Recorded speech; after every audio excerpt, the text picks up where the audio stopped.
Albert Einstein, Martin Luther King Junior, Dalai Lama, Antonio Guterres, Barack Obama, George Bernard Shaw. और ये list काफी लंबी है जिन्होंने महात्मा गांधी की फिलोसफी को अपने सोशल, पॉलिटिकल, इकोनॉमिक और कॉर्पोरेट लाइफ में इस्तेमाल किया।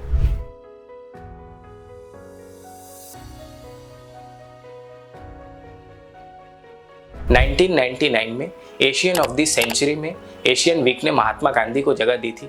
वहीं 2011 में टाइम मैगजीन ने top 25 political icons of the human history में गांधी जी को मेंशन किया था। 1930 में टाइम मैगजीन के कवर पर गांधी जी को जगह दी गई। 2023 में इंडिया में जो G20 की मीटिंग हुई थी, उसके बाद प्राइम मिनिस्टर ने तमाम वर्ल्ड लीडर्स को राजघाट पर गांधी जी की समाधि पर लेके गए और वर्ल्ड लीडर्स ने महात्मा गांधी को ट्रिब्यूट दिया।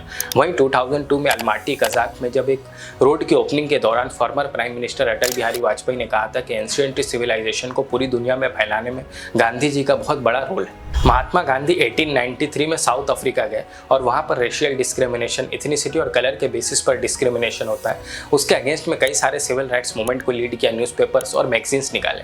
1893 में साउथ अफ्रीका में एक लोकल ट्रेन में वो ट्रेवल कर रहे थे, तो वहाँ पर एक स्टेशन पर उनके कलर की वजह से उनको ट्रेन से बाहर निकाल दिया।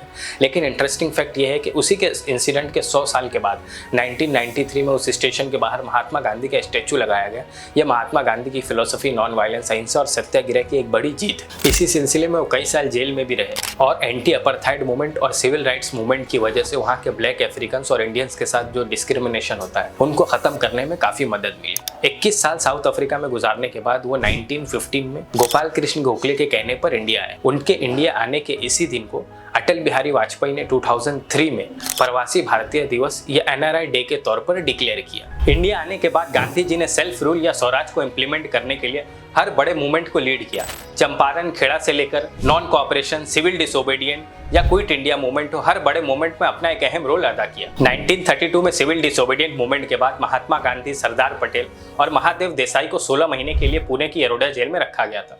उसी को याद करते हुए 1948 में सरदार पटेल ने एक स्पीच दी थी और कहा था कि गांधी जी की जो चरखा की या स्पिनिंग व्हील की फिलॉसफी है वो हमारे वर्क कल्चर को रिप्रेजेंट करता है और इसको इंडिपेंडेंट इंडिया में इंप्लीमेंट करने की जरूरत है। इस चरखा या स्पिनिंग व्हील की फिलॉसफी को वर्ल्ड के कई सारे लीडर्स ने रिकॉग्नाइज किया है। Canadian prime minister, Japan prime minister या यूएसए के प्रेसिडेंट ने इसका विजिट भी किया था। 1944 में इंडियन नेशनल आर्मी को सुभाष चंद्र बोस रंगून और सिंगापुर से लीड कर रहे थे। वहीं सिंगापुर से एक रेडियो स्पीच देते हुए सुभाष चंद्र बोस ने महात्मा गांधी को फादर ऑफ नेशन कहकर मुखातिब किया था। उसके बाद सरोजिनी नायडू और कई सारे फ्रीडम मूवमेंट के लीडर्स ने महात्मा गांधी को फादर ऑफ नेशन कहा था। 2019 में यूनाइटेड नेशन जनरल असेंबली में स्पीच देते हुए प्राइम मिनिस्टर ने कहा था कि महात्मा गांधी की फिलॉसफी से मॉडर्न वर्ल्ड के लीडर्स को बहुत सारी चीजें सीखने की जरूरत है और महात्मा गांधी की फिलॉसफी दुनिया के कई सारे प्रॉब्लम्स का हल निकाल सकती है। गांधी जी का ये विजन आज भारत के सामने बड़ी चुनौतियों के समाधान का बड़ा माध्यम बन रहा है।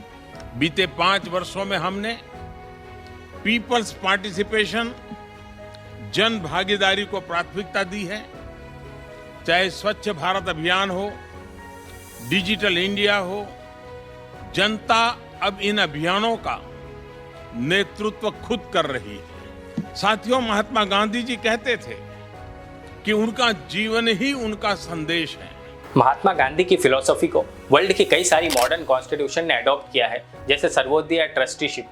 इंडियन कॉन्स्टिट्यूशन में विलेज पंचायत या डिसेंट्रलाइजेशन ऑफ गवर्नमेंट, वेल्थ का इक्वल डिस्ट्रीब्यूशन, ये इन्हीं सारी फिलोसफीज को रिप्रेजेंट करता है। अगर आफ्टर इंडिपेंडेंस की बात करें तो आरबीआई ने 1996 से फुल फ्लेज तौर पर महात्मा गांधी सीरीज की नोट्स इशू की। अगर इंटरनेशनल लेवल पे हम बात करें तो 2007 से 2 अक्टूबर को यूनाइटेड नेशन ने international day of non violence के तौर पे डिक्लेयर किया।